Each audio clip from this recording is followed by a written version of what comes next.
Muy buenas noches, damas y caballeros. Es para mí una honra estar aquí reunido con ustedes.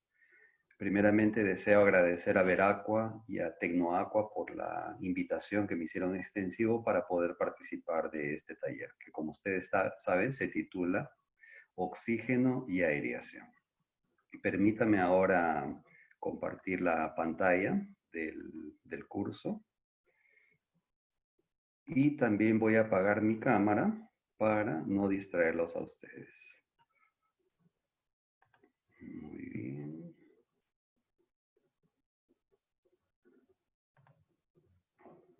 A ver, solo un momento, había un problema técnico. Bueno, no hay problema, vamos entonces. Bien, como les decía, se trata de un taller cuyo título es Técnicas eficientes de producción acuícola. Dos puntos, manejo de oxígeno disuelto y aireación, con el patrocinio de Veracqua y Tecnoaqua. Nuestro taller está dividido en 12 capítulos. El primero será el oxígeno disuelto. En el segundo capítulo abordaremos el comportamiento del oxígeno en los estanques de cultivo. Seguidamente hablaremos de la supersaturación, de la subsaturación. Abordaremos los principios de aireación mecánica. Hablaremos también de la eficiencia de estos aireadores. Aprenderemos a calcular el número de aireadores por estanque, el tiempo de funcionamiento de los aireadores, cómo vamos a distribuir estos equipos en las unidades de cultivo, cómo vamos a realizar el mantenimiento de los aireadores. Haremos cálculos matemáticos del SORT, del SAE y del consumo de energía, así como el cálculo del número de aireadores por estanque. Antes de abordar la temática de aireación propiamente dicha, me gustaría entrar con el concepto de capacidad de carga, porque a eso se resume la intensificación. Toda vez que pensamos en intensificar, el oxígeno es el primero que se sacrifica, por lo tanto necesitamos de técnicas muy eficientes de aireación para poder mantener este parámetro. Y aumentar la capacidad de carga significa entonces colocar más oxígeno en nuestra unidad de cultivo. ¿Qué cosa es la capacidad de carga? Es el tamaño máximo de una población que puede ser sustentada indefinidamente por un ambiente específico, tomando en cuenta el alimento, el agua y las condiciones disponibles capaces de sustentar la vida. Si observamos este gráfico, aquí vemos en la ordenada el tamaño de la población, que puede ser vista también como biomasa en términos de toneladas o de kilos. Y aquí en la abscisa tenemos el tiempo. Observamos de que el tamaño va creciendo de forma exponencial, pero llega un momento en que este crecimiento comienza a detenerse y se estaciona en un punto debido a la resistencia ambiental. Esto, por lo tanto, vendría a ser la capacidad de carga. Es el espacio que el ambiente nos ofrece para poder mantener una determinada población o biomasa de animales de cultivo. La principal limitación, como les decía en la introducción, es la falta de oxígeno. Por lo menos eso es lo que sucede en acuicultura. Para poder aumentar esta capacidad de carga y con eso poder llevar más organismos al fin del cultivo, necesitaríamos de incentivos. Y el principal incentivo viene a ser justamente la disponibilidad del oxígeno. Vamos a tratar de entender mejor el concepto de capacidad por medio de ejemplos. Si ustedes reparan en este vehículo y yo les preguntase cuál es la capacidad de este vehículo, ustedes me responderían 2 personas, porque siempre hemos visto en las motocicletas andando 1 o 2 personas. Según esto, podemos decir que cuando no hay ninguna persona montada en la motocicleta, el vehículo está por debajo de su capacidad. Cuando apenas hay una persona en el vehículo, decimos que está dentro de la capacidad. Y si hay dos personas, que viene a ser su capacidad límite, también podemos afirmar que está dentro de la capacidad. Pero fíjense en esta figura. Aquí estamos por encima de la capacidad, en el mismo vehículo, la misma moto. Esto representa un riesgo muy alto. Debería de ser hecho alguna cosa, alguna modificación para que estos individuos que están en este vehículo no corriesen el riesgo. La pregunta aquí ¿es posible que una moto que fue diseñada para llevar a dos personas, poder llevar más personas? Tal vez esta figura responda a esa pregunta. Aquí tenemos la moto, pero este individuo, el dueño de la moto, ha tenido el cuidado de aplicar ciertos incentivos para poder aumentar la capacidad de carga. Ustedes ya deben de haberse dado cuenta de que los incentivos son 3 ruedas en vez de 2 y una plataforma para que todas las personas puedan ir en equilibrio sin el riesgo de caerse. Este aparato es mucho más estable cuando está andando por una calle debido a los famosos incentivos. Lo que vemos aquí es un estanque de cultivo de tilapias eh, con una densidad de 4,3 peces por metro cuadrado, cuya capacidad de carga límite es 3 kilos por metro cuadrado. Por lo tanto, estaría por debajo de la capacidad y esta figurita ya nos los está diciendo. ¿Qué incentivo tiene este estanque para poder producir y mantener 3 kilos de peces por metro cuadrado? La productividad primaria. La productividad primaria será la encargada de, por medio de la fotosíntesis, colocar ese incentivo que tanto necesitan los peces, que es el oxígeno disuelto.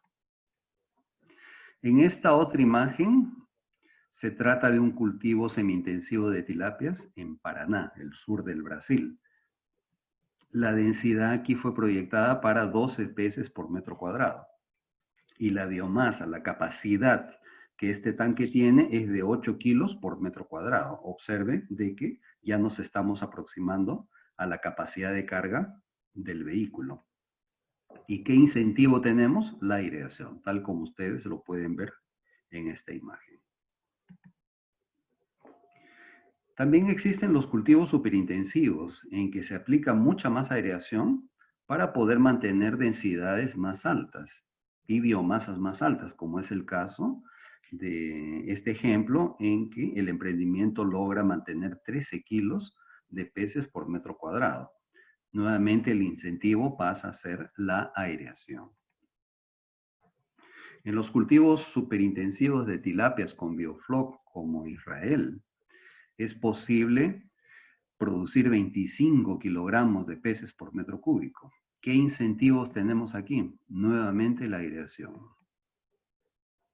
Para el cultivo superintensivo de tilapias con bioflocs, tal como se practica en las Islas Vírgenes, es posible producir 30 kilos por metro cúbico. Esto sí ya se parece más a este vehículo modificado, capaz de llevar a muchas más personas de la cual fue proyectado. El incentivo vuelve a ser nuevamente aireación. Y aquí el ejemplo de un cultivo con recirculación de agua, en que podemos producir de 50 a 150 kilos de peces por metro cúbico. El incentivo en este caso, ya que la biomasa es muy grande, pasa a ser el oxígeno puro. Este oxígeno puro, como vamos a ver más adelante, puede ser producido por generadores de oxígeno o simplemente por la inyección de oxígeno líquido en el ambiente de cultivo de alta carga. Vamos a dar un ejemplo para entender bien el concepto de capacidad de carga y la importancia que el oxígeno desempeña en la productividad. Aquí nos están pidiendo calcular la capacidad de carga, identificada como K, de un resway de tilapias, cuyo caudal es de 18 metros cúbicos por minuto de agua, con 6 miligramos por litro de oxígeno, considerando 3 kilos de balanceado por cada 1 kilo de oxígeno. El oxígeno mínimo permitido es de 2,5 miligramos por litro. Por lo tanto, siempre vamos a tener que dejar oxígeno para que los peces puedan respirar. Vamos a tratar de desarrollar esta pregunta. La incógnita es la carga que puedo mantener en este cultivo que ustedes están viendo aquí. ¿Cuántos kilos de tilapia este cultivo es capaz de producir?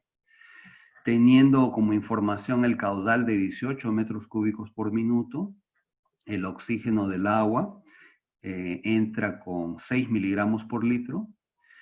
Se dice que cada 3 kilogramos de balanceado consume 1 kilogramo de oxígeno y el oxígeno mínimo permitido sería de 2,5 miligramos por litro. Vamos a desarrollar, por lo tanto, este problema a partir de esta diapositiva. El oxígeno disponible en el raceway viene a ser 6, que es el oxígeno que está entrando en el agua, menos 2,5 miligramos por litro.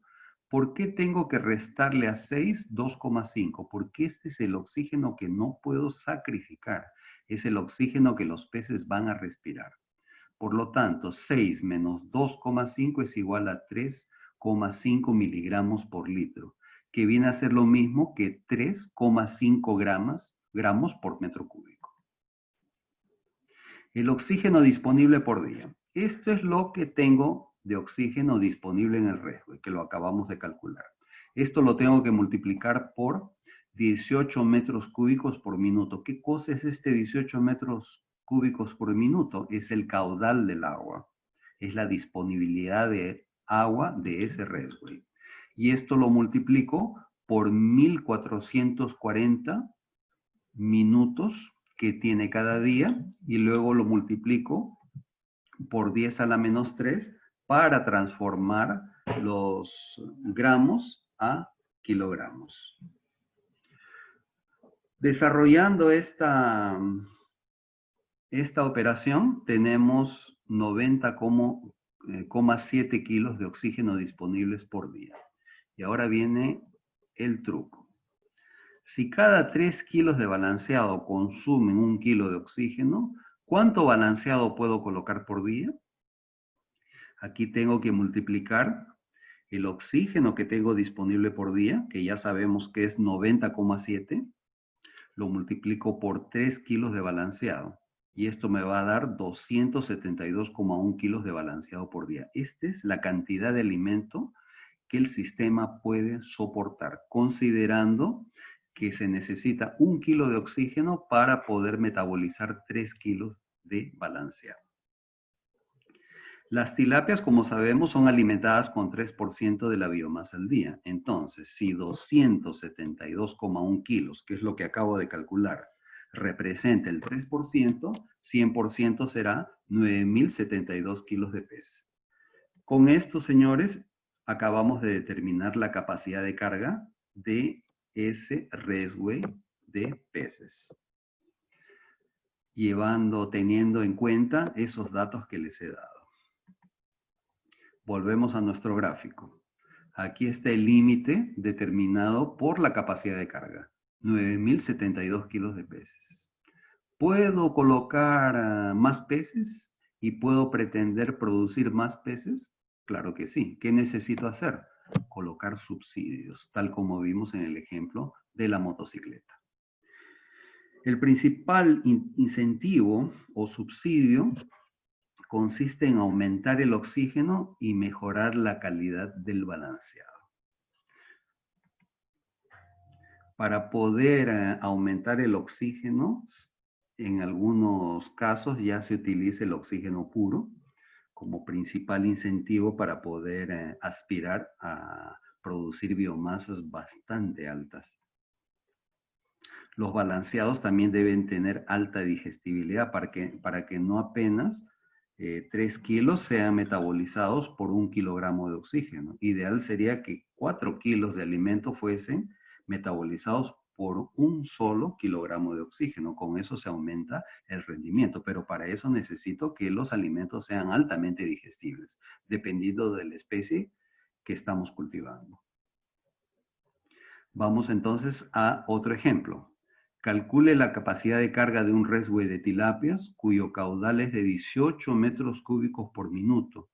Solo que esta vez el agua ya no está entrando con 6 miligramos por litro, ahora está entrando con 8. ¿Por qué? Porque le he inyectado 2 miligramos más por litro.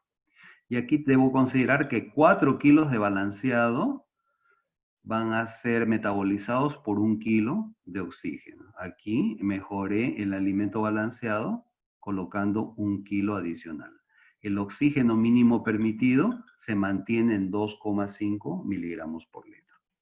Entonces aquí ustedes pueden ver las condiciones del tema, del problema.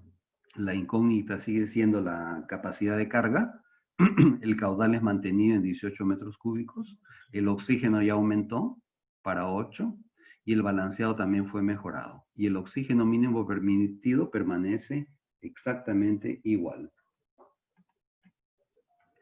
Vamos a solucionar este problema. ¿Cuánto tengo de oxígeno disponible en el resway? De nuevo, el agua está entrando con 8 miligramos. No puedo sacrificar 2,5. 8 menos 2,5 me da 5,5 gramos de oxígeno por metro cúbico. El oxígeno disponible por día. Este 5,5 lo tengo que multiplicar por el caudal, que son 18 metros cúbicos por minuto, y por el número de minutos que tengo en el día, por 10 a la menos 3 para transformar los gramos en kilogramos. Por lo tanto, ¿cuánto tengo de oxígeno disponible por día? 142,5. ¿Cuánto balanceado puedo comprar? Puedo metabolizar con 142,5 kilos de oxígeno al día. Ahora recuerden que hemos mejorado la calidad del alimento. Si cada 4 kilos de balanceado consume 1 kilo de oxígeno, ¿cuánto puedo colocar por día? Multiplico la cantidad de oxígeno disponible por 4 kilos de balanceado. Y esto me va a dar 570 kilos de balanceado por día.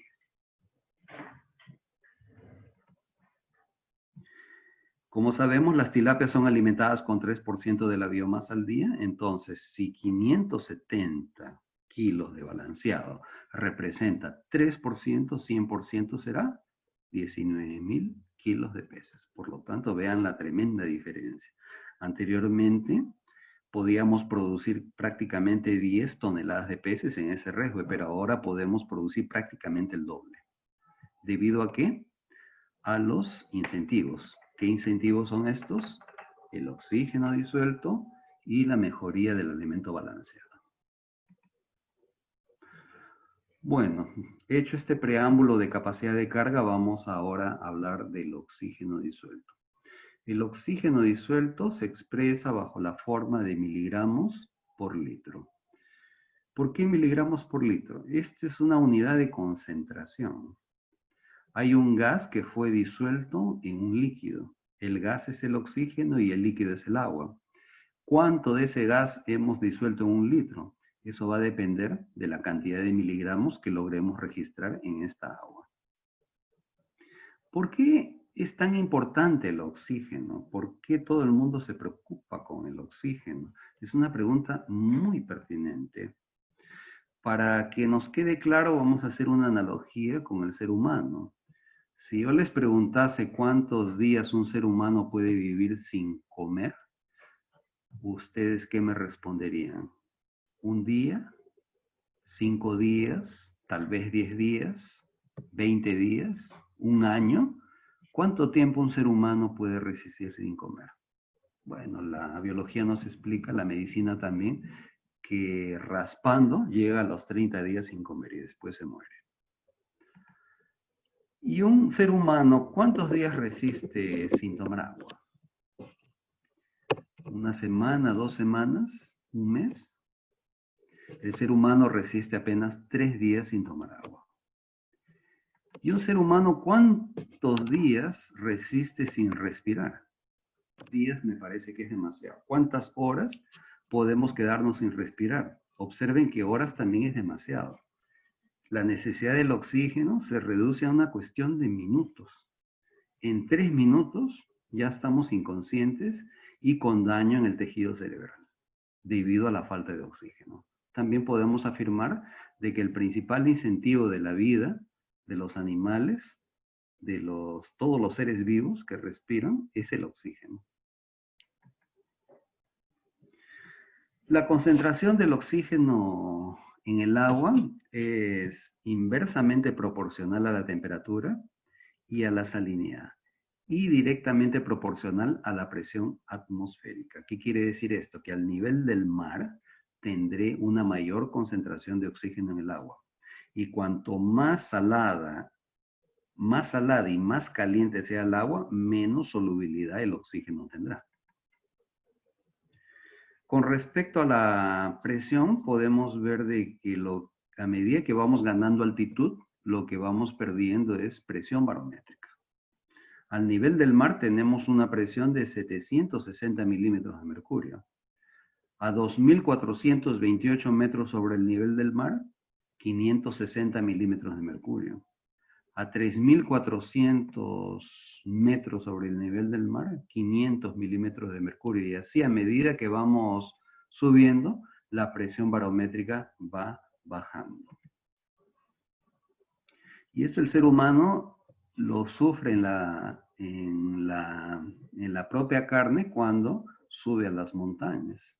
El mal de montaña, según la medicina humana, comienza a partir de los 2.400 metros sobre el nivel del mar. El mal de montaña es moderado cuando nos encontramos entre 2.400 a 3.600 metros. Es alto entre 3.600 a 5.400 metros. Y el mal de montaña es extremo cuando superamos los 5.400 metros sobre el nivel del mar. Eso, todos los que conocen la sierra, los Andes, deben haberse dado cuenta que a medida que subimos, cada vez nos ponemos peores. Y esto se debe al famoso mal de montaña, porque nos está faltando el principal incentivo, en este caso es el oxígeno. Y el oxígeno no entra con la misma velocidad por nuestros pulmones cuando estamos en altura que cuando estamos al nivel del mar. ¿Por qué entra a mayor velocidad al nivel del mar? Porque la presión barométrica es mayor. Esta tabla que ustedes tienen en los anexos nos habla sobre la solubilidad del oxígeno en miligramos por litro en función de la temperatura y de la salinidad. Por un lado tenemos la salinidad, por otro lado tenemos la temperatura. Observen que a medida que la salinidad va aumentando, el oxígeno va disminuyendo. Igual, a medida que la temperatura va aumentando, el oxígeno va disminuyendo. ¿Por qué sucede eso? Porque son inversamente proporcionales. A veces resulta difícil entender el oxígeno en términos de concentración o de solubilidad, o sea, en miligramos por litro. ¿Cuánto será el oxígeno ideal para la especie que me encuentro cultivando? ¿Será 3 miligramos por litro, 2,5 como vimos en el ejemplo anterior? ¿Será 5 miligramos? Para no perdernos con estos números, lo mejor es calcular la saturación del oxígeno. ¿Cómo se determina la saturación del oxígeno? Dividiendo el oxígeno medido. Seguro me van a preguntar cómo mido el oxígeno en el agua. La respuesta es por medio de un oxigenómetro. Es una sonda capaz de determinar la concentración del oxígeno en el agua. Y este oxígeno medido determinado por este aparato lo divide entre el oxígeno tabulado. ¿Dónde encuentro el oxígeno tabulado? En la tabla, en función de la temperatura y en función de la salinidad. Por ejemplo, a las 7 de la mañana, en un agua salobra con 15 partes por mil, una temperatura de 24 grados Celsius. El oxígeno medido es de 1,2 miligramos por litro. Observen que el oxígeno está bien bajo. ¿Cuánto es el oxígeno tabulado? Lo que debería tener, 7,7 miligramos por litro. Aplicamos la ecuación de porcentaje. En el numerador colocamos el oxígeno medido y en el denominador el oxígeno tabulado. Y esto lo multiplicamos por 100. Por lo tanto, a las 7 de la mañana tengo apenas 15,5% del oxígeno que debería existir en el agua en estas condiciones de temperatura y de salinidad. En otras palabras, me está faltando 84,5% de oxígeno. El día transcurrió y ya es las 5 de la tarde. La salinidad permanece inalterada, pero la temperatura subió un poco, se fue a 27 grados Celsius. Y resulta que ahora el oxígeno también se incrementó. El oxígeno medido ya no es 1,2, ahora es 12,9. ¿Por qué? Por la fotosíntesis. ¿Y cuánto debería de haber a esa temperatura y a esa salinidad según la tabla? 7,2. Aplicamos la misma ecuación, dividimos el oxígeno medido entre el oxígeno tabulado, lo multiplicamos por 100 y esto nos va a dar 179,1% de saturación. En otras palabras, perdón, me está sobrando 79,1% de oxígeno. Ahora el panorama ya está más claro. En la mañana me falta oxígeno y en la tarde me sobra oxígeno. Un ejemplo para el agua dulce. A las 7 de la mañana tengo 27 grados Celsius. Mido que el agua está con 2,3 miligramos por litro y debería tener, según la tabla, 7,9. Divido el oxígeno medido entre el oxígeno tabulado, lo multiplico por 100 y descubro que el agua tiene 29,1% de saturación. ¿Cuánto me está faltando? 70,9% de oxígeno. A las 5 de la tarde, la temperatura sube un poco, se va para 29 y el oxígeno también aumenta debido a la fotosíntesis. Y el oxígeno que está en la tabla es de 7,6. Hacemos nuestro ejercicio de división y de multiplicación y obtenemos que el oxígeno está 142,1% saturado. Por lo tanto, me está sobrando 42,1% de oxígeno. Otro ejemplo para una salinidad bien alta de 40 partes por mil, tal como sucede en los cultivos de camarones en el norte de México. A las 7 de la mañana encuentro 26 grados Celsius. El oxígeno medido es de 2,4, pero debería de haber 6,4 según esta salinidad. Aplico la ecuación, divido 2,4 entre 6,4, lo multiplico por 100 y descubro que tengo 37,5% de saturación. Me falta 62,5%. En la tarde el oxígeno necesariamente sube por efecto de la fotosíntesis. Divido el oxígeno medido, que es 10,7, entre 6,1, que es el oxígeno tabulado. Lo multiplico por 100 y descubro que el oxígeno está en 175,4%. Por lo tanto, me está sobrando 75,4% de oxígeno. ¿Debido a qué? A la fotosíntesis. Felizmente ahora los oxigenómetros modernos ya vienen con la función de porcentaje. Es solo cuestión de saber usar correctamente estos aparatos. El primer número representa la concentración del oxígeno en miligramos por litro y el segundo número representa el porcentaje de saturación. Y también nos da una indicación de la temperatura del agua. Estos aparatos realmente son muy útiles. Pero recuerden que dijimos que en altitud la concentración del oxígeno es más baja debido a que la presión barométrica también baja a medida que subimos a la altura. Y es interesante analizar este dato porque a veces las ecuaciones no se desarrollan como uno espera cuando está en altitud. Vamos a dar el ejemplo del la piscigranja Huaros, donde se cultiva truchas. Este es en la sierra peruana a 3.000 metros sobre el nivel del mar. Para poder saber cuánto oxígeno en realidad tengo en altitud, necesito corregir el oxígeno que estoy observando en esa altitud. Y para eso necesito desarrollar esta ecuación. Esta ecuación nos habla sobre el oxígeno disuelto corregido, que es este que está aquí, es igual al oxígeno disuelto a nivel del mar, por lo tanto a la tabla que les mostré, multiplicado por esta ecuación. PO representa la presión atmosférica observada en milímetros de mercurio y PV la presión de vapor del agua en milímetros de mercurio. Como casi siempre conocemos la altitud y no conocemos la presión barométrica que hay en un determinado local en la altura, es necesario nosotros mismos aprender a deducir la presión barométrica a partir de la altitud, utilizando la ecuación que ustedes están viendo aquí. ¿Dónde coloco la altitud? Lo coloco en esta única incógnita de la ecuación, representada por H.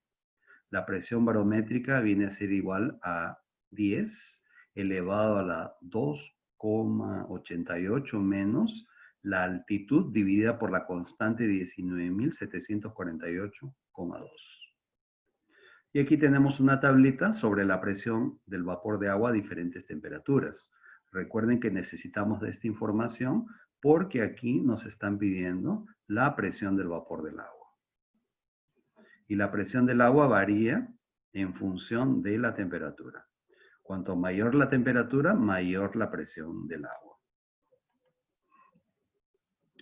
Volvemos entonces al ejemplo de un cultivo de truchas en agua dulce a 3.000 metros sobre el nivel del mar con 10 grados Celsius de temperatura. Recordemos la ecuación para determinar la presión barométrica. Les dije que la única incógnita era la altitud. Conocemos la altitud, pero no conocemos la presión barométrica. Por lo tanto, vamos a hacer la sustitución en esta ecuación. Y miren qué fácil, ya ahora sé que a 3.000 metros sobre el nivel del mar existe una presión barométrica de 537 milímetros de mercurio. Ahora sí tenemos que calcular el oxígeno corregido a partir del oxígeno tabulado al nivel del mar. Aquí está la tablita de la presión del vapor y vamos a desarrollarla. El oxígeno corregido es igual al oxígeno que hay a nivel del mar en una temperatura de 10 grados Celsius y con agua dulce, que tal como ustedes pueden verificar en la tabla número 1 que se les mandó como anexo, es de 11,2. Esto lo multiplico por la presión barométrica observada, la cual acabo de calcular, que resultó ser 537 milímetros. Y esto lo divido menos la presión del vapor del agua. Recuerden que la temperatura es de 10 grados Celsius. Vamos a buscar 10 grados Celsius. ¿Qué presión le corresponde a 10 grados Celsius? 9,2, que es el que está aquí. Y esto se lo divide entre 760, que es la presión barométrica del nivel del mar, menos 0,92. Por lo tanto, el oxígeno, señores, 100% de saturación ya no es 11,2, es 7,84 miligramos por litro. Esta menor solubilidad que el oxígeno tiene en altitud tiene un impacto gigantesco en la eficiencia de los aireadores, lo cual ya se va a ver más adelante. Vamos a reforzar el concepto de saturación con un ejemplo cotidiano, por ejemplo la limonada. Si yo tomo una limonada en que se han olvidado de echarle azúcar o tiene muy poca azúcar, puedo reclamarle al que me vendió la limonada diciendo que está subsaturado de azúcar. Pero resulta que a mí me gustan las limonadas con 3 cucharaditas de azúcar. Si me parece bien, entonces digo de que la limonada está saturada de azúcar. Estoy contento. Pero si digamos que el que preparaba la limonada estaba muy distraído por la pandemia o se había peleado con la enamorada, entonces tal vez se distrajo y echó mucha azúcar y ya no me gusta. Es intragable esa limonada. ¿Por qué? Porque está súper saturada de azúcar. Bueno, señores, después de ese pequeño capítulo introductorio de capacidad de carga y también del oxígeno, lo que significa, vamos ahora a abordar el tema del comportamiento del oxígeno en los estanques. Durante el día no tenemos problema porque la fotosíntesis se encarga de colocar oxígeno en el agua. Y este oxígeno va a ser respirado tanto por peces como por la materia orgánica generada por el balanceado y por el sedimento, donde se depositan las heces de los animales de cultivo. Esto sucede de día. Y de noche, ¿qué cosa sucede? El fitoplancton, en vez de colocar oxígeno, se lo respira. Y ahí sí el oxígeno cae. Entonces nuestros animales ya se ven en aprietos. Durante el día, el fitoplancton produce oxígeno. ¿Y quién consume ese oxígeno? Los peces, los camarones, el zooplancton, el zoobentos, el balanceado no consumido, las heces producidas por los organismos que estamos cultivando y los organismos que se murieron y que entraron en estado de descomposición. Como organismos que se murieron no apenas me refiero a peces y a camarones, sino al zooplancton y al fitoplancton que también se muere. Y en la noche, ¿quién produce oxígeno? Nadie. ¿Y quién respira? Todos los anteriores, colocando al fitoplancton, incluyendo también al fitoplancton, como organismo respirador. En este gráfico vamos a observar el oxígeno visto desde el punto de vista de la saturación del oxígeno. Observen que en función de la productividad primaria, o sea, de las microalgas presentes en el agua, el oxígeno puede llegar al punto del 200% de saturación durante el día debido a la fotosíntesis y puede llegar a 0 debido a la respiración en la noche. Este es un panorama muy desolador. Observar que el oxígeno llega tan alto durante el día y desaparece en la noche. Todo santo día se repite eso. Eso significa que nuestra unidad de cultivo tiene un serísimo problema de manejo de fitoplancton y de materia orgánica. Lo ideal sería observar una oscilación más suave. Durante el día a pleno sol, máximo 150% de saturación.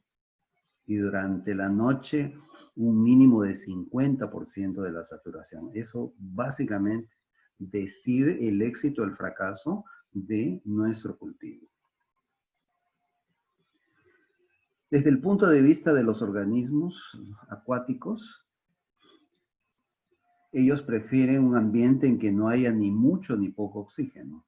En otras palabras, ellos quieren estar cerca del equilibrio de saturación. ¿Qué cosa es el equilibrio de saturación? Es aquel número que aparece en la tabla número 1. Cuando hay poco oxígeno, este se encuentra subsaturado, tal como vimos en los ejemplos anteriores. Aquí los animales sufren porque no hay suficiente oxígeno. Y cuando hay demasiado oxígeno, o sea, en un ambiente supersaturado, los animales también van a sufrir. Porque la diferencia, señores, está en la dosis. Recuerden lo que dijo Paracelso. Nada es veneno y todo es veneno. La diferencia está en la dosis, en la concentración. Y esta concentración de oxígeno en el agua tiene una relación directa con la luz. Cuando el sol nace, inunda todo el planeta con energía solar. Estos rayos solares, cuando inciden en la lámina de agua, una parte se refleja, vuelve al espacio y otra penetra. Pero cuando penetra cambia de dirección y eso se conoce como refracción. Y otro fenómeno dentro del agua es la atenuación. A medida que se va ganando profundidad, la luz se va agotando, debido al proceso de dispersión y de absorción. ¿A qué se debe este fenómeno de atenuación? Se debe a la turbidez del agua. Cuanto más turbia y menos transparente es el agua, mayor será la atenuación de la luz. De tal forma que se establecen dos capas en la columna de agua. Una zona iluminada, llamada eufótica, y otra en penumbras, llamada afótica. Donde hay luz, habrá fotosíntesis, por lo tanto habrá oxígeno. Y donde no hay luz, habrá respiración, por lo tanto dióxido de carbono. Hay una frontera que se conoce como punto de compensación. Este punto de compensación representa el 1% de luz que ha sido registrado en la superficie. Este punto de compensación es muy importante para entender el comportamiento del oxígeno en la unidad de cultivo. Y se puede calcular, esa es la buena noticia. ¿Cómo se calcula el punto de compensación? Con el disco de Secchi. El disco de Secchi no solamente sirve para saber si tenemos mucha o poca transparencia, también sirve para determinar a qué profundidad la luz se extingue. Y con eso, calcular si existe algún riesgo para nuestros animales de cultivo. ¿Cómo calcula el punto de compensación? Multiplicando la transparencia del disco de Secchi por el factor 4. 4 es una constante para ambientes tropicales y subtropicales próximos del Ecuador. Cuando estamos en latitudes muy altas, el factor pasa a ser 2. Pero en este caso, como producimos nuestros organismos en países tropicales y subtropicales, vamos a utilizar la constante 4. Por ejemplo, la columna de agua es de 1,5 metros y la transparencia del disco de Secchi es de 30 centímetros. La transparencia la multiplico por 4. Aquí está, 30 centímetros por 4, tengo 120 centímetros con luz. Y 30 centímetros sin luz. Y esto se ve mejor en este gráfico. Miren, 120 centímetros iluminado y 30 centímetros sin luz, debido al punto de compensación. No necesariamente en lugares donde no hay luz va a faltar el oxígeno. Eso es importante recalcarlo. Este oxígeno que es producido en la zona fótica logra difundir hacia la zona fótica para garantizar la sobrevivencia de los animales que por ventura sean bentónicos y nos encontremos cultivando, como es el caso del camarón. Aquí lo podemos ver mejor. El oxígeno ha sido producido en la zona fótica por la fotosíntesis y aquí por debajo del punto de compensación no hay luz, por lo tanto no hay generación de oxígeno, pero sí hay oxígeno. ¿De dónde salió el oxígeno? De la capa fótica. Tenemos 30 centímetros en penumbras y el oxígeno logra llegar hasta la región donde están viviendo nuestros organismos de cultivo. Inclusive los peces les gusta dar una paseada por el fondo y no hay ningún riesgo porque hay oxígeno. Esto siempre y cuando el punto de compensación no esté tan alto, esté, digamos, según este ejemplo, 30 centímetros. Vamos a otro ejemplo. La altura del estanque continúa siendo 1,5 metros, pero la transparencia bajó 5 centímetros. En el ejemplo anterior teníamos 30 centímetros, ahora tenemos 25 centímetros de disco de Secchi. Multiplico 25 por 4 y tengo 100 centímetros iluminado. Y tengo 50 centímetros sin luz. Y puede suceder lo que vamos a ver aquí. En la capa superior se produce oxígeno, el oxígeno difunde en la capa afótica, pero puede no ser suficiente para llegar al fondo, al mero fondo, como dicen los mexicanos. Porque la región no iluminada es muy grande, en este caso 50 centímetros. Y es posible que los animales, si es que son bentónicos, puedan morir. En el caso del camarón sucede una cosa bien curiosa. Si el camarón está mudando, el camarón se entierra, pero si falta el oxígeno, se queda enterrado y muere enterrado. No va a salir porque ese es el instinto del animal. Ahora entraremos al interesantísimo tema de la supersaturación. Los niveles de seguridad, ya voy adelantando, en el caso del oxígeno es menos de 200% y en el caso del nitrógeno es menor de 108%. Esto del nitrógeno lo menciono solamente para quien está trabajando con sistemas de recirculación, en que tanto el nitrógeno como el oxígeno y el dióxido de carbono, si es que no tengo un buen sistema de desgasificación, podría crear un efecto de supersaturación. Miren aquí la concentración del oxígeno, 12,35 miligramos por litro. ¿Qué saturación le corresponde a esta concentración? 175,6%. A una temperatura de 26,1 grados Celsius y a una salinidad de 24 partes por millón. Ahora observen aquí, 20,22 miligramos por litro. ¿Qué saturación tengo? 310%, a una temperatura de casi 30 grados Celsius. Aquí los animales ya están sufriendo. porque se nos pasó del límite. ¿Recuerdan cuál es el límite de la supersaturación del oxígeno? 200%. Y aquí ya tenemos 300.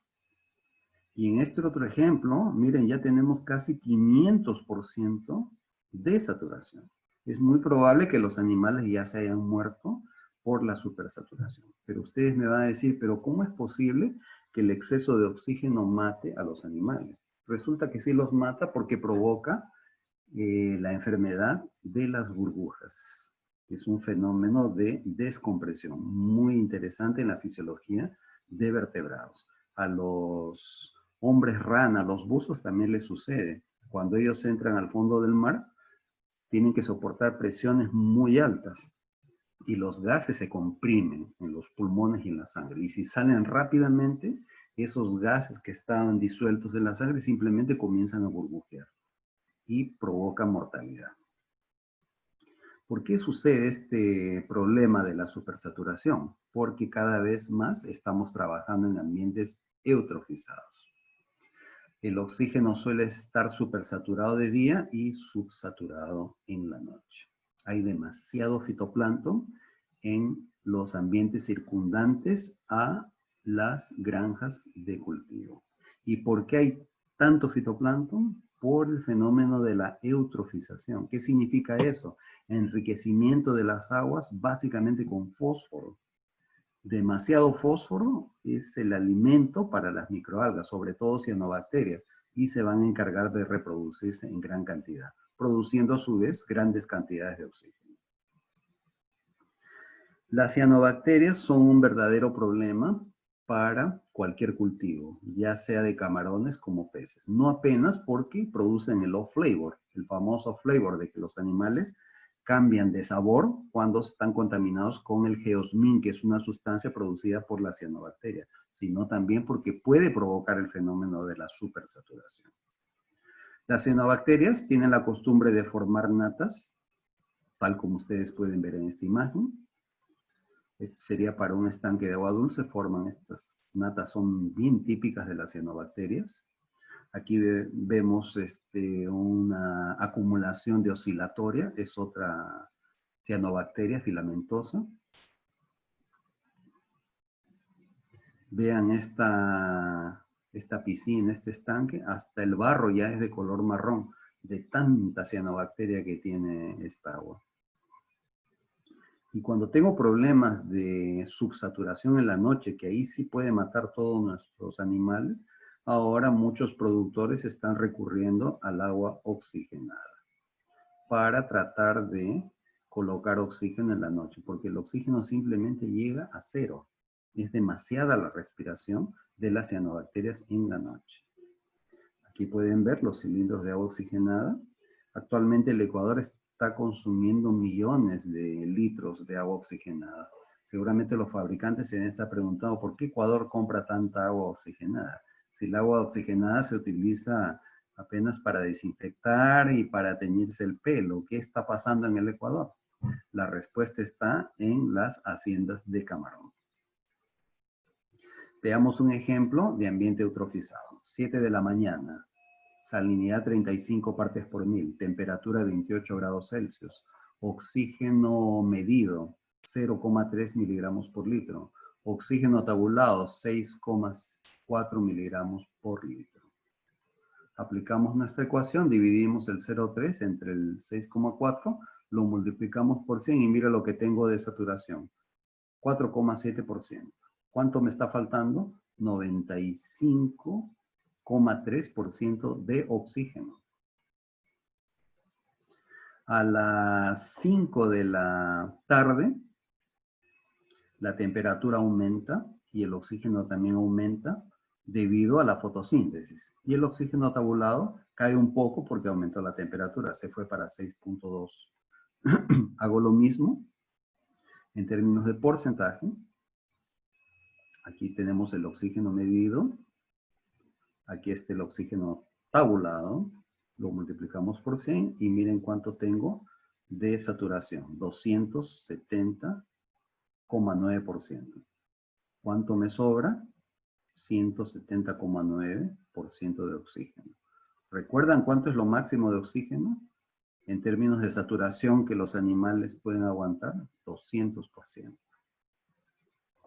Y eso provoca pues la enfermedad de las burbujas, que es lo que estamos viendo en esta figura, en esta fotografía. Ustedes están viendo aquí a una tilapia que está con vesículas en el tegumento. Estas vesículas son burbujas que están por debajo de la piel y que están queriendo ganar la atmósfera. Y los ojos, miren cómo están hinchados. Este es el fenómeno de la exoftalmia, debido a la supersaturación del oxígeno. Miren los peces ya con hemorragia ocular. Este todavía tiene preservada la vejiga natatoria, pero este ya se la reventó. También hay necrosis a nivel ocular. En otras palabras, la enfermedad de las burbujas simplemente revienta a los animales. En los camarones no es diferente. Aquí tenemos ya un colapso del tejido branquial y aquí tenemos burbujas de aire circulando por el celoma. ¿A qué se debe la supersaturación de los gases? Para poder entenderlo bien, necesitamos revisar las ecuaciones de Dalton y Henry, cosas que aprendimos en química y seguramente ya lo hemos olvidado. Según estos investigadores, de ya muchos años atrás, la presión total de los gases en los líquidos equivalen a la presión barométrica más el diferencial de presión más la presión hidrostática. ¿Qué es la presión hidrostática? Es el peso del agua. Lo que nos interesa aquí es saber el delta P. El delta P nos va a poder informar si el agua está saturada, subsaturada o subsaturada. Despejo el delta P y tengo que el delta P es igual a la presión total de los gases menos la presión barométrica menos la presión hidrostática. ¿Qué cosa es la presión total de los gases? Es la presión ejercida por todos los gases disueltos en el agua. ¿Qué gases son esos? Nitrógeno, oxígeno, dióxido de carbono y vapor de agua. Si el delta P es igual a 0, tenemos una situación de saturación. No sobra ni falta. Si el delta P es menor que 0, tenemos subsaturación. Está faltando agua, oxígeno. Y si el delta P es mayor que 0, tenemos una situación de supersaturación. Está sobrando oxígeno. Con delta P entre 50 a 200 milímetros de mercurio, tenemos la enfermedad de las burbujas, la hiperinsuflación de la vejiga natatoria, el fenómeno de exoftalmia, la deformación craneana, edema branquial y ruptura de la membrana vitelina cuando se trata de larvas de peces. Aquí vemos la enfermedad de las burbujas según las larvas de camarón. Vemos un edema branquial agudo. Si tenemos una burbuja aquí, el animal simplemente ya no va a poder respirar porque el animal fue diseñado para captar oxígeno del agua, no del aire. Repitiendo, delta P de 50 a 200 milímetros de mercurio determina la enfermedad de las burbujas. Al nivel del mar, cuando transportamos animales, tenemos que el delta P es igual a la presión total de los gases, que es de 760, menos la presión barométrica, que ya sabemos que al nivel del mar también es 760, menos la presión hidrostática.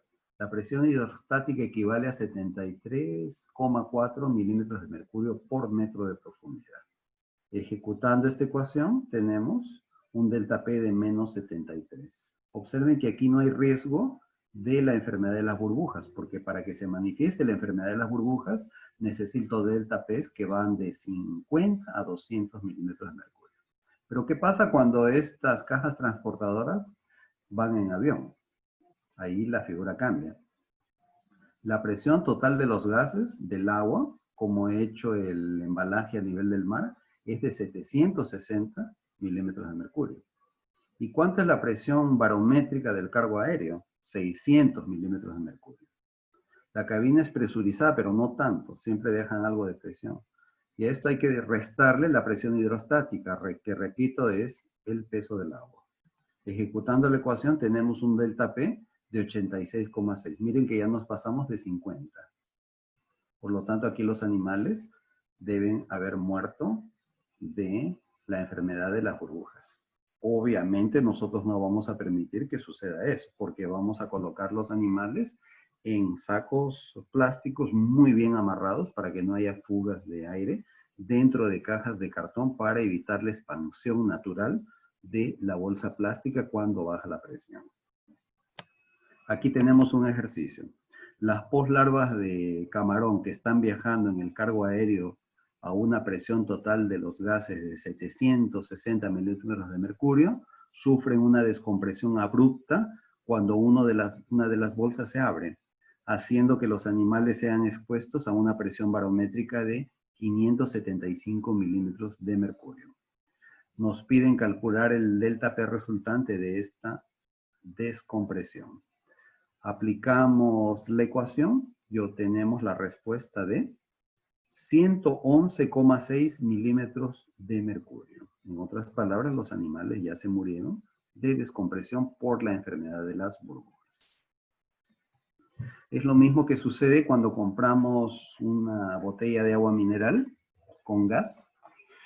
Nosotros normalmente no vemos ninguna burbuja dentro de este líquido, pero apenas abrimos la botella, las burbujas aparecen como por arte de magia. ¿Por qué a las burbujas se le ocurrieron aparecer cuando abrí la botella? Porque forcé un proceso de descompresión. Mientras la botella está cerrada, la presión de la atmósfera que está por encima del líquido es igual, no hay diferencia. El delta P es igual a 0. Pero apenas hago un proceso de descompresión, los gases salen volando hacia la región donde hay menos presión. Es por eso que se forman las burbujas, que es exactamente lo mismo que le sucede a los buzos cuando sufren la descompresión. Les comienza a burbujear la sangre y mueren por embolia cerebral. Bueno, ya entendimos lo que es la supersaturación. Ahora vamos a lidiar con el problema más común en acuicultura, que es la subsaturación. En otras palabras, la falta de oxígeno. Cuando la densidad de los animales es baja, nunca voy a pasarme de la capacidad de carga de la unidad de cultivo.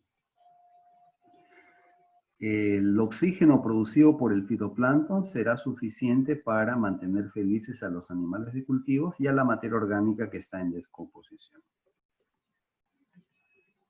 Pero cuando aumento la densidad, como por ejemplo me voy a 15 peces por metro cuadrado y no coloco aireación, el fitoplancton obviamente va a crecer. ¿Por qué va a crecer? Porque hay más nitrógeno y fósforo. ¿Por qué hay más nitrógeno y fósforo? Porque estoy colocando más alimento. Y los animales están defecando más. Y la materia orgánica está reciclando esos nutrientes para que el fitoplancton pueda aprovecharlos. El fitoplancton durante el día va a producir mucho oxígeno, pero durante la noche ya sabemos lo que le pasa al oxígeno, simplemente desaparece. Ese es el gran riesgo de tener un cultivo por encima de la capacidad de carga sin los adecuados incentivos de productividad. Tratemos de ver este gráfico con bastante atención. Si la saturación está por encima del 60%, podemos afirmar que los animales están en la región de independencia de oxígeno. Esto quiere decir que no tienen ningún problema, por lo menos, con el oxígeno. Pueden enfermarse, pueden ponerse tristes, lo que quieran, pero de asfixia no se van a morir. Y van a aprovechar muy bien el alimento. La conversión alimenticia va a ser fantástica. Y los animales van a crecer rápidamente. Pero por debajo del 60 hasta 40 ellos entran en lo que se conoce como dependencia alimenticia. Aquí ya comienzan los problemas. Si el oxígeno, o sea, la saturación continúa bajando, los animales entran en dependencia fisiológica. Y si sigue bajando todavía más, se van a morir. Fatalmente se van a morir. Aquí, por encima de 60, todo el mundo feliz. De 60 a 40, una parte estará feliz, la otra estará triste. Por debajo de 40 hasta 20, todos estarán tristes. Y por debajo de 20 van a estar bien tristes y algunos ya se van a estar muriendo. ¿Qué cosa es la dependencia alimenticia? Es cuando los animales no tienen suficiente oxígeno para crecer. Por lo tanto, crecen menos y aumenta el factor de conversión. Pero ¿cómo exactamente el oxígeno afecta el factor de conversión? Resulta que el oxígeno es necesario para poder metabolizar los alimentos. Debemos recordar las clases de bioquímica. El oxígeno es un aceptor de electrones en el ciclo de Krebs.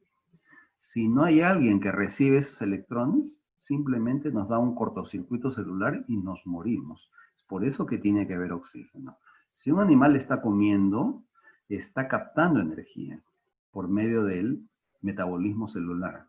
Y captar energía significa producir electrones, y esos electrones tienen que ser retirados. Cuando el oxígeno agarra 2 electrones, se transforma en agua y sale de nuestro organismo por medio de la llamada agua metabólica. Y cuando los organismos están en la dependencia fisiológica, ahí sí, estos animales dejan de comer y encima se enferman.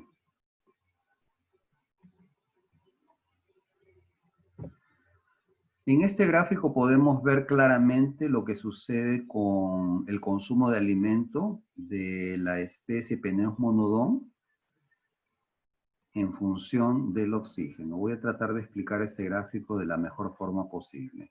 Cada uno de estos círculos pequeños que ustedes están viendo aquí representa el contenido estomacal en términos de miligramos de peso seco por gramo de biomasa de los animales. Tenemos aquí el contenido y aquí tenemos la concentración del oxígeno que va desde 0 hasta 10 miligramos por litro para animales de 6 semanas y para animales de 11 semanas. Cuando el animal tiene 6 semanas, reparen que por debajo de 3,5 miligramos por litro no hay contenido estomacal. ¿Qué significa eso? Que el animal no ha comido. Y a partir de la 11ª semana, ya existe consumo de alimento poquito arriba de 2 miligramos por litro. A partir de aquí, de esta edad, ya se estabiliza. El animal es capaz de responder con comportamiento alimenticio a partir de los 2 miligramos por litro. En otras palabras, si a las 10 de la mañana el oxígeno está por debajo de 2 miligramos por litro, no vale la pena alimentar. Porque el animal simplemente no va a comer. ¿Por qué el animal no va a comer? Porque sabe que no va a poder metabolizar el alimento. Recuerden que el oxígeno sirve para arrancar los electrones que se generan en el ciclo de Krebs debido al proceso de digestión. Aquí vemos un trabajito hecho con tilapias sobre las concentraciones de oxígeno.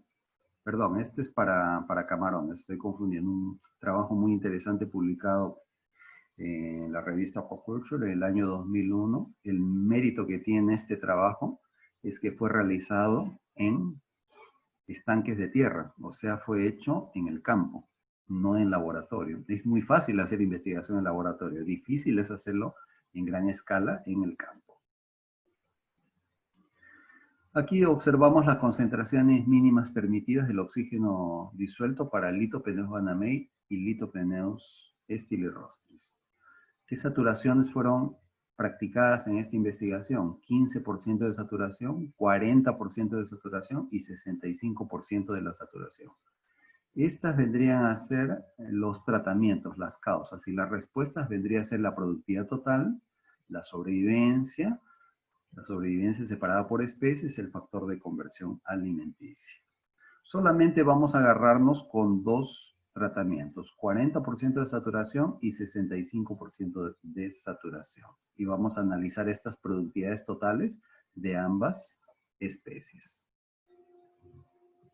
Según ese trabajo, con 40% de saturación de oxígeno, puedo producir 3.631 kilos de camarones por hectárea. Si mantengo 65% de saturación, puedo producir 3.975 kilos por hectárea. La diferencia es de 344 kilos por hectárea. Parece poco, fíjense. Solamente son 344 kilos por hectárea, con 65% de la saturación. Cuando uno ve estos resultados, dice, ¿para qué voy a invertir en aireación? Si la respuesta es muy poca. Pero hay otras cosas implicadas. Digamos que la camaronera tiene 100 hectáreas. Aquí la figura comienza a cambiar. 344 kilos a más que consigo subiendo la saturación de 40 a 65%, multiplicado por 100 hectáreas, eso me representa prácticamente 35 toneladas de camarón por camaronera por ciclo. Y si practico 2 ciclos por año, estoy hablando de 68,000 kilos por camaronera por año. Digamos que el precio del kilo de camarón, no estoy hablando de la libra, estoy hablando del kilo de camarón, sea de 4,5 dólares, miren lo que dejaría de ganar si es que no aumento la saturación del oxígeno. Dejaría de ganar 309,000 dólares por año. ¿Cuánto tendría que invertir en aireación para poder levantar la saturación de 40 a 65? 200,000 dólares. ¿Y cuánto ganaría adicionalmente con el aumento de la productividad? 309,000. Observen que en el primer año, con la mayor productividad, gracias a haber levantado la capacidad de carga, pago toda la inversión en aireación y encima me sobran 109,000 dólares para gastar como bien entienda. Bueno, una cosa es la productividad y otra cosa es el factor de conversión. Estos son datos observados en el Ecuador y también hay unos datos de Perú.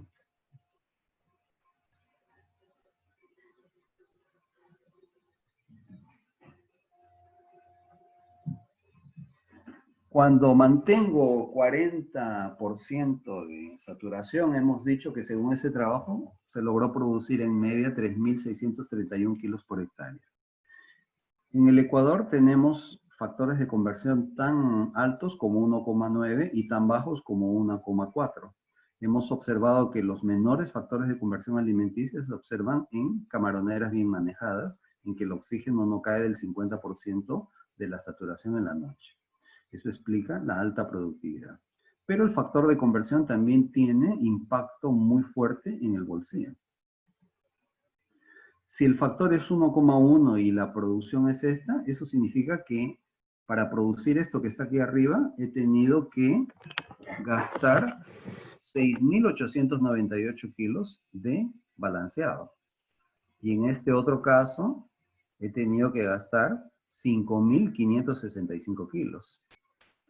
Considerando de que el precio del kilogramo de balanceado es 1,2 dólares en media, por cada hectárea he tenido que desembolsar en el primer caso 8,277 dólares y en el segundo caso 6,678 dólares. Hay una diferencia de 1,600 dólares por hectárea. El ahorro en una camaronera de 100 hectáreas pasa a ser de 160,000 por ciclo. Y en 2 ciclos, o sea, en un año, el ahorro pasa a ser de 320,000 dólares por finca por año. Aumentar 25% de la saturación, resulta que la productividad aumenta ganando 309,600 dólares a más y me ahorro 320,000 dólares en alimento balanceado. Total, aumento mis rendimientos en 629,600 dólares por año.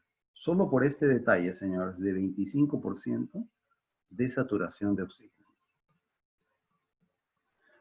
Este es un ejemplo interesante de la dependencia fisiológica. Este es un trabajo publicado en Fish and Selfish Immunology, el año 2005, por unos autores chinos.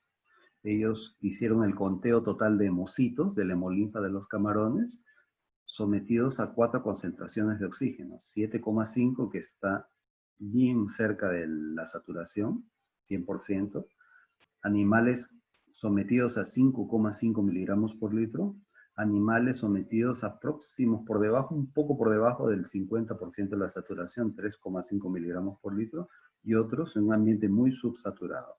Hicieron el conteo de los hemocitos y descubrieron que en las primeras 4 horas del animal estar sometido a concentraciones de 3,5 y 2,0 miligramos por litro, hay un descenso del número de hemocitos.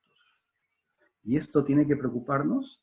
Tiene que preocuparnos porque resulta que en el hemocito radican todas las defensas de los animales.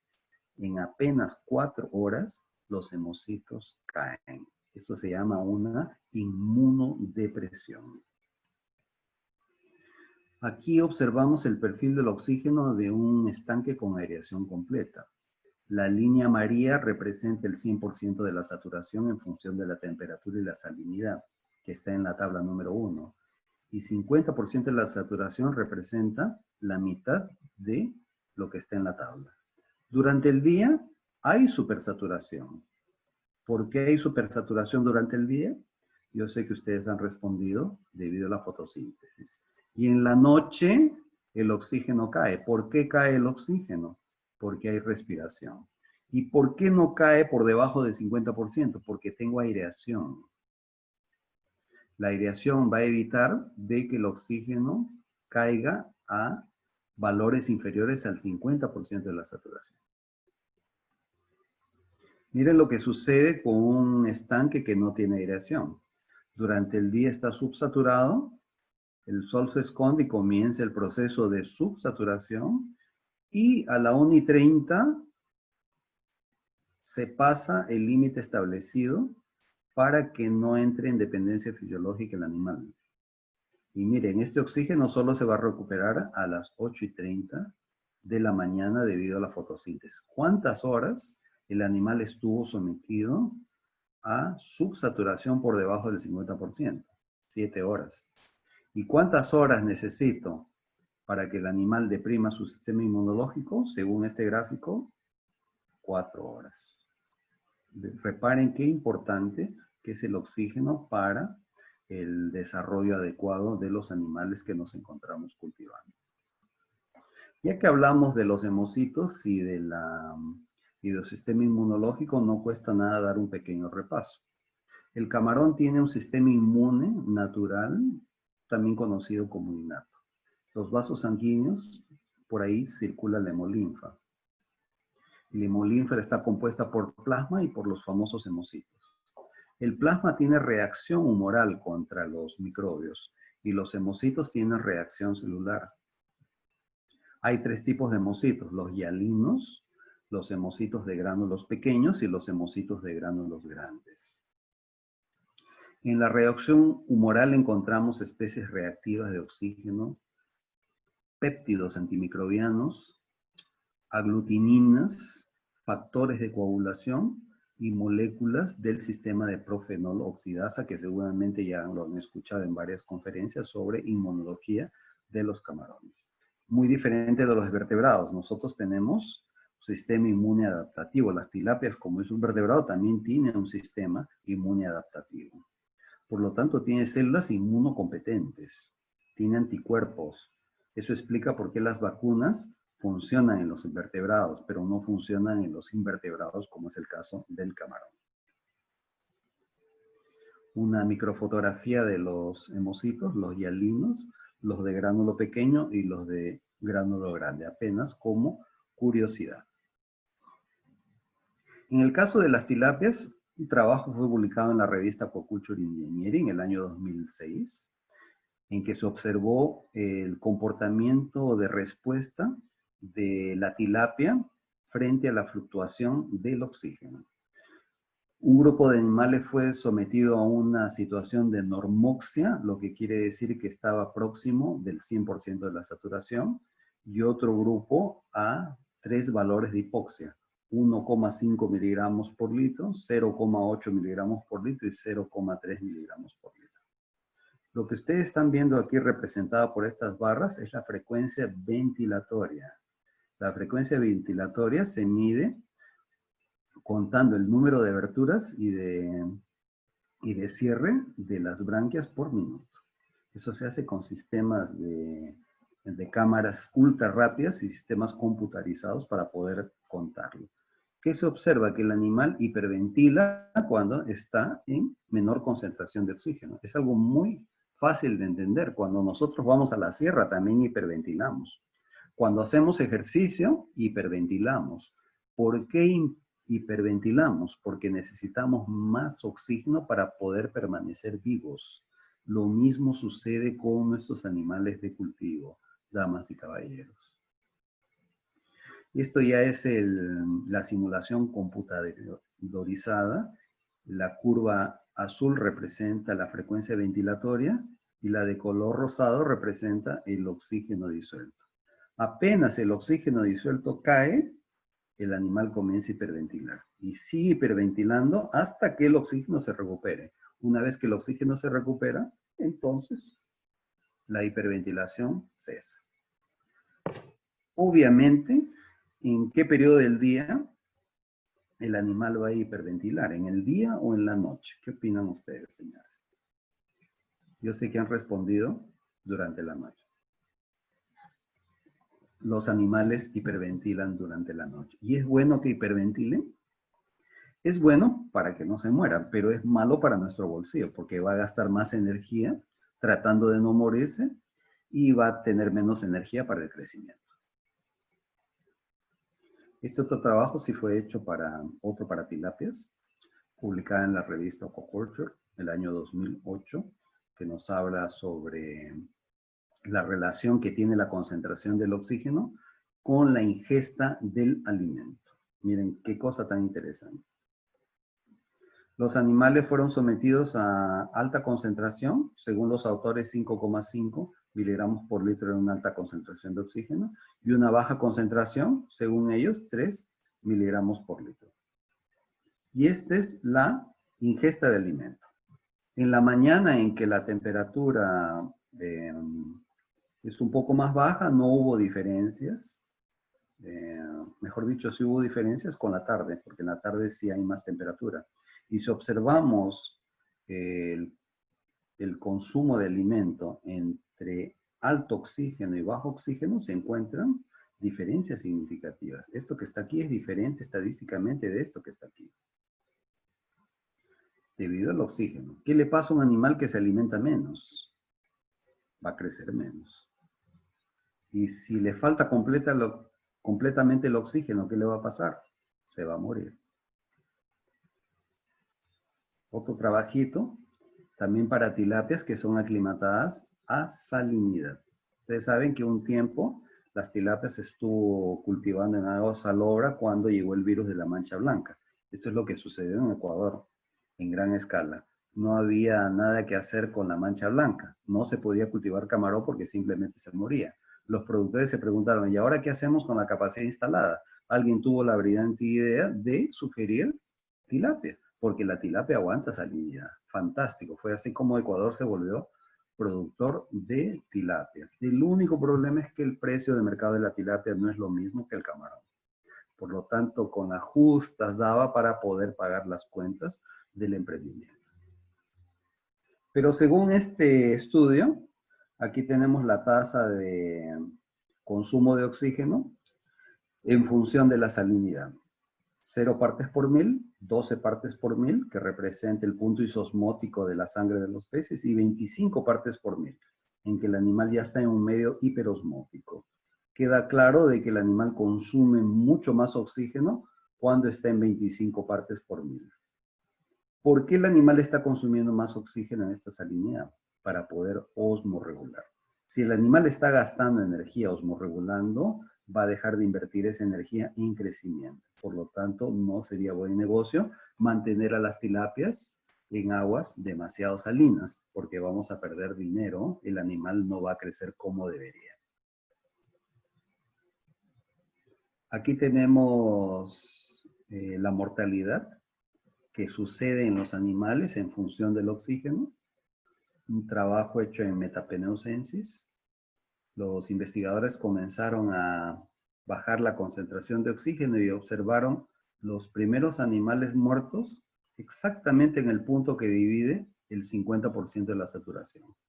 Ya por predisposición genética los animales, algunos ya comienzan a morirse, incluso en 3 miligramos por litro. Claro que existe una concentración letal, que es la que mata a todos, y eso en el caso de Banamey, Litopenes Banamey, está en aproximadamente 0,73 miligramos por litro. Eso es ya lo mínimo que el animal puede resistir con 50% de mortalidad. Este trabajo que les voy a relatar aquí fue hecho por uno de mis alumnos de doctorado. Él se preguntó, ¿qué pasa con Banamey si está infectado con la mancha blanca y encima se le cae el oxígeno? Miren qué pregunta interesante.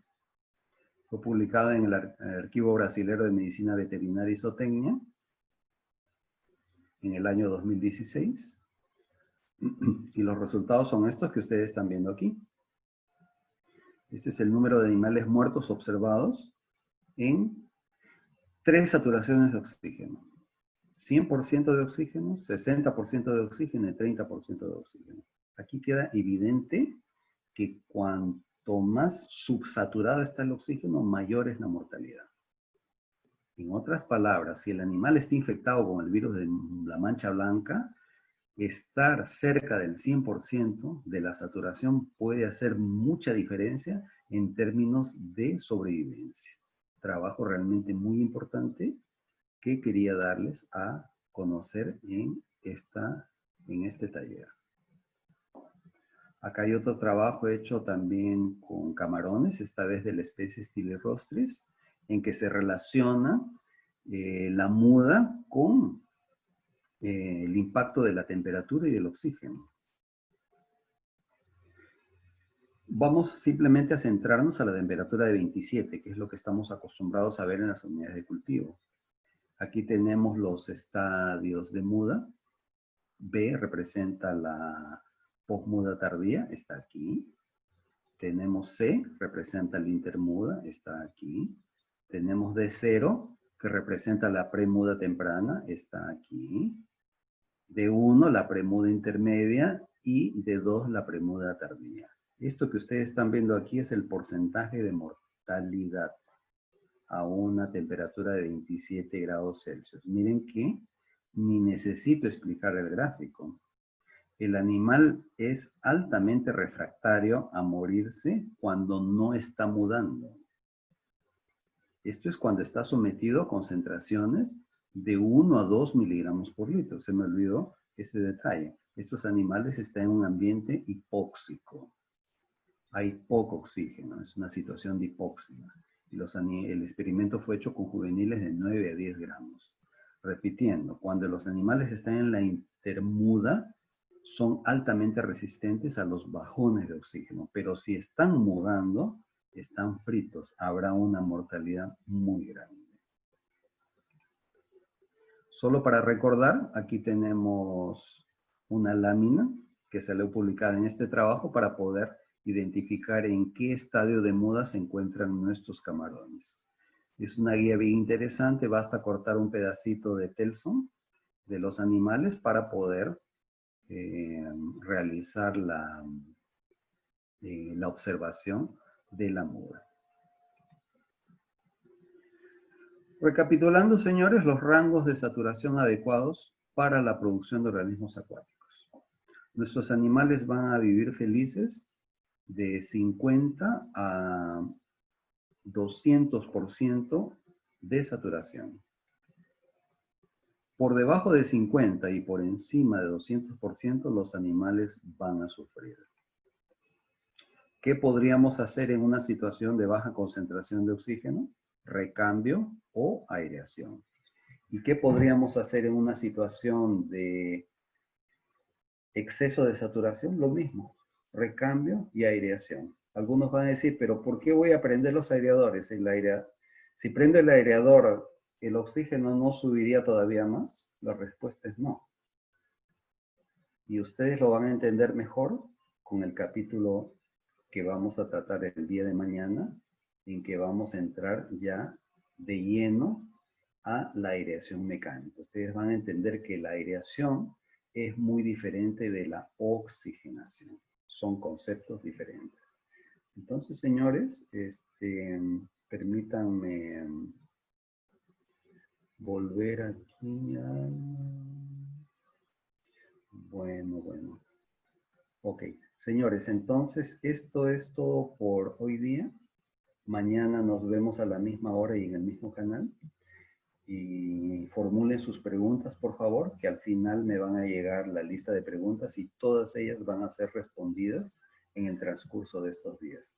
Muchas gracias por vuestra participación y nos vemos mañana a la misma hora. Muchas gracias, señores. Que duerman bien y que sueñen con los aireadores. Hasta mañana.